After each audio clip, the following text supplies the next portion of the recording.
Are you mean your roomie? Roomie? Roommate? Stupid. Ay, sorry Kahapon na kasi ako pinanganak. Sorry. Isa na naman pong bobong roomie ang makakasama ko. At isa na naman pong maarting roomie ang makakasama ko. What did you say? I'm pretty sure you heard me, miss. Huwag kang stupid. I don't like you. Yan ang gusto ko. Honest. Well, hindi rin naman kita gusto. Amoy na amoy ko yung pagiging mata pobre mo. You're so loud. Huh? At ikaw hindi? Wala pa nga ako isang araw rito pero naririndi na ako sa'yo eh. Edi go away. Yung nga. Matigas ulo ko eh. Matigas din to. Gusto mo untog kita rito? You're so violent. Ikaw naman, you're so violet. Tabi. Pwede ba sa labas na kayo magtawa ng magkakaibigan, ha? Kita mo yung nag-aaral dito eh. Kaya nga ginawa ang library para ron mag-aral ang mga nerds na katulad mo. Ganyan talaga mga rebat na mga may bagsak na. What? Shh. Quiet na. Or kung napipikon ka na, sa labas na kayo mag-ingay. Let's go, girls. Oh, what's that smell? Arte naman. Ito yun, kape. Ew, so unhealthy and so mabaho. Sa labas mo na lang inumin yan. Aba, ikaw lang ba pwedeng magpaalis sa akin? Siyempre ako rin. Labas, baho mo. Tandaan mo na malapit ang ilong sa bibig. Sarili mo lang naaamoy mo. Arte mo. Oh, she's right. Bakit ba kumain ng isda? Bakit ba ayaw mo kami ilibre? Ngayon lang naman, Kaisley. Ubus na allowance ko. Lagi kasi kayo namimilit eh. So kasalanan pa namin? No! I just... Sometimes kasi you're not including me sa usapan. Tapos kinakausap niyo lang ako kapag gusto niyo ng libre. Yun na nga lang yung purpose mo sa friendship natin, di mo pa magawa. Wala kang kwenta, Kaisley. Hoy, ayos-ayusin mo yung pananalita mo Libre-libre. Baka gusto mo ng libreng utog sa braso ko. Inggit ka lang siguro dahil wala nandilibre sa'yo at inggit ka lang din siguro dahil wala kang kaibigan. Una sa lahat, hindi ko kailangan magmakaawang ilibre ako kasi ako yung nandilibre. Pangalawa, kaibigan ko yung sarili ko. At pangatlo, may tinga ka pa sa ngipin. Para na nga. Umiiyak ka ba?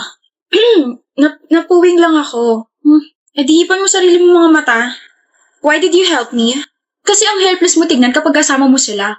Wallet ka ba nila? Bank account? Hindi ba nag-e-exist yung salitang no sa vocabulary mo? Stupid ka nga. Friends ko sila. Hindi mo mga kaibigan yun. Ano, kaibigan ka lang nila kapag may kailangan sila? Magbaho ng mga utok nila? I don't have friends na. Pero meron ka namang roommate. We're enemies. Di runemies. Arte. Wala pa tayong proper introduction. I'm Kaisley. Raquel. We're still gonna fight. Pero, okay na tayo. Gusto mo ngayon Ano, untugan tayo ng noo. Talo na ako, ang lapad ng noo mo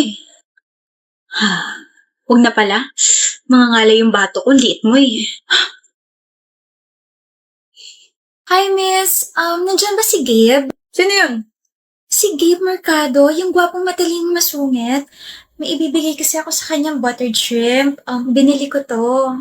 Kailangan kong galingan kasi pinipilahan siya ng mga students Wala. Walang Gabe Mercado rito.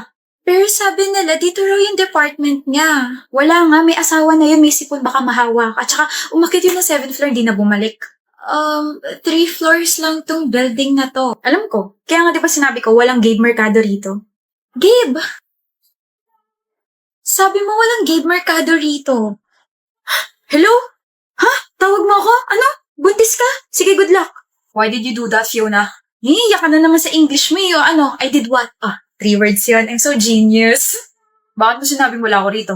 Wala ka naman talaga dun Kasama ka ba namin kanina Late ka kaya dumating? Alam naman sinungaling ako. Huwag kang pilosopo. Magiging piloto kasi ako. Baka philosopher. Parehas lang yun. Basta, ayaw kitang kausapin, Gabe. Ayaw mo talaga akong kausapin ng maayos. Gusto. Ano ba yun? Alam mo naman pagdating sa'yo, I can swallow my pride, my ego, my toes, my knees, my shoulders, my head. Are you jealous? Jealous? You don't even exist to me. Ano? Na-try ko na rin sa wakas yung linya na yun. Puro ganun kasi nasa FYP ko ngayon. Seryoso ka naman, Fiona. Seryoso naman ako Seryoso sa'yo. Oh, ba't di mo dala yung buttered shrimp ni ate girl? Mukhang masarap pa naman yun. I hate that girl. Sabi niya wala ka raw dito. Ha, she's so papansin and so sinungaling. Anyway, hi Gabe. It's so nice to see you in person. I know maraming nagkakagusto sa'yo pero I wanna take the risk. I like you and itong buttered shrimp is for you. Hindi ako makain yan. But they said favorite mo to. Yes, that's my favorite. Then, Miss, I have a girlfriend. Sandali. May girlfriend ka? Yes. And her name's Fiona. I know, right? what? Who's your girlfriend? Yung babae makulit kanina? Yeah, she's my girlfriend. She's Fiona. Nauna na siya sa pila? She's fast.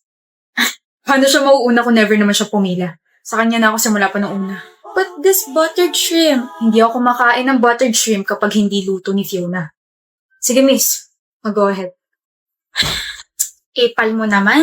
At paano ako naging epal? Epalo ko kaya sa itong kamay ko. Kakilig ka naman eh. Grabe, huwag mo na akong papakawalan, Gabe. Kawalan mo yun. I'm like a crate that can color your life. Whatever, Fiona. Whatever, Karen Shrek. Alam mo, kaya kita ginawang boyfriend kasi para maging times 3 yung English skills ko. Like, I'm so genius, right? Left, up, and down. Uy, huwag ka ma-offend ah. I'm just adulting. Baka kidding. Lah, hello, hindi na tayo mga bata. Where's your common sense? Nabawasan na ba kaya naging common senseless? I don't even know kung bakit ganyan yung takbo ng utak. Because you're running inside my head like a runner. Grabe, gusto talaga ka nakausap. Feeling ko tumatalino. Feeling ko naman nagiging bobo ako kapag kausap kita. Ibig sabihin kinakalawang ka na. Hindi mo kinakayang humorful ni Fiona. That's why I love you. You're too unique. You're making me... I'm making you what? You're making me feel like I have a washing machine spinning inside my stomach. Baka bigla akong bumula rito sa sobrang mabulaklak mo. Walk-outan ba naman ako?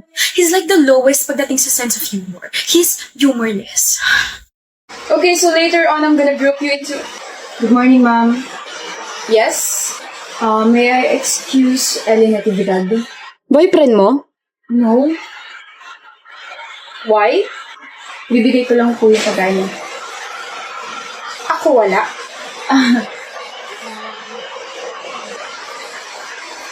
Just kidding. Miss Natividad, tawag ka ng boyfriend mo. Ma'am, hindi ko po siya boyfriend. Oh, manliligaw? Yes po. I am her sweetheart. Oh, how sweet. Go on. Hey, Hi. here. Thank you, Tom. That's your favorite. Ma'am, hindi ka magsasana all? No. Faster, Miss Natividad, may i-discuss pa ako. Yes, ma'am. Call me, okay? Thank you, ma'am. You're welcome. Bye. Bye. Mga kabataan nga naman ngayon. Bonnie, break na kami. Ay, we? Feeling ko the more na tumatagal yung relasyon namin, the more na lumulubog ako. Sana kasi ginrupong mo yung sarili mo into to, Danica. Tsaka simula na nagkahiwalay kami ng block, naramdaman ko na. Naramdaman mo na naiiwan ka niya. Oo. E di sana binilisan mo maglakad. Buisit siya, hindi niya na pala nakikita yung halaga mo. Lagyan na kaya kita ng price tag. Hindi ka talaga marunong mag-comfort, Bonnie. Kapag naman hindi ako nagsalita, sasabihin mo na magsalita ako na magbigay ako ng opinion. Ngayon naman na binubuka ko yung bibig ko, naiirita ka. Ang pilosopo mo kasi. Never mind. Nakaka-stress naman kasi yung ex ko eh. Mag-iisang taon na nga kami tapos ngayon pa siya nagloko. Ano gusto mo next year? Bonnie? Mababaw ba ako para magalit sa kanya kasi hindi ako yung sinakay niya sa passenger seat niya? Yung ka-blockmate niyang babae yung pinaupo niya ron. Tapos pinagbuksan niya pa ng pinto nung hinatid namin si ate girl. Himot mo yata, babe. Wow, babe na yung tawag mo sa akin. Kanina nung kasama natin yung blockmate mo, uy lang yung tawag mo sa akin na. Ano, di ka na nahihiya? Ano pinagsasabi mo dyan? Parang hangin nga lang ako kanina sa kotse. Hindi niyo man ako pinapansin. Tapos enjoy na enjoy ka pang kausap siya. Hindi ka naman kasi makaka-relate sa amin. Bakit mo siya pinaupo sa passenger seat mo? Ako nga na girlfriend mo, never mo pinapaupo ron. Tapos ano yung sabi niya kanina? Oh my gosh, third time ko na makasakay dito sa kotse mo. It's so comfortable. Ano yun? Babe, she's a guest. Kailangan niya maramdaman na special siya. So, hindi ako special para sa'yo. You're a different case. Kaya rin pala pinagbuksan mo siya ng pinto kanina. Ano ba, Danica? Different case din ba yung nasa lunch date tayo tapos bigla mo siyang pinaupo tapos kayo na yung nagkwentuhan? This is nonsense. You like her, Lauren. May gusto ka sa blockmate mo. Gusto ko siya. Okay na? Sira ulong Lauren. Ayun, yun yung nangyari. Alam mo kasi, Danica, minsan yung mga maliliit na bagay pa yung mas nakakasakit ng damdamin natin. Yung mga ginagawa ng mga partners natin sa ibang tao, yun pa yung gusto natin gawin nila sa atin. Pagbuksan tayo ng pinto, offeran tayo ng jacket kasi nilalamig tayo, i-update tayo sa mga bagay na ginagawa nila, kwentuhan tayo ng mga random na bagay. Alam mo, lahat yan never niyang ginawa sa akin. Lahat yan ginawa niya sa ka-blockmate niya. Alam mong ayokong umiiyak ka sa harap ko kasi naiiyak din ako pero pagbibigyan kita ngayon, Danica. Sige lang. Iiyak mo lang hanggang sa wala nang lumabas na luha. Ilabas mo lahat ng hinanakit mo. This will be a long process pero sinisiguro ko sa'yo, everything will be okay. Gigising ka na lang one day, hindi na masakit. Di mo na siya iniisip, di mo na siya kailangan, di mo na siya miss, hindi mo na siya mahal. Nawala ka ng pakialam sa mga bagay na konektado sa kanya. Take your time to process everything. Hindi mo kailangan mag-guilty kasi nag-break kayong dalawa. Hindi mo kailangan sisihin niya sarili mo kasi nagloko siya. No. Wala kang kasalanan, Danica, okay? Wala kang kasalanan.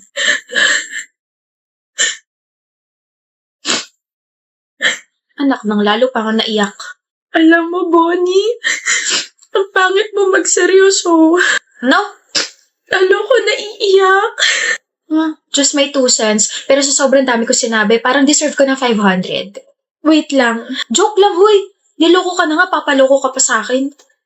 Ito na lang tandaan mo. Bestie, kapag kaya mo ng sumugal, tawagan mo ako, okay? Bakit?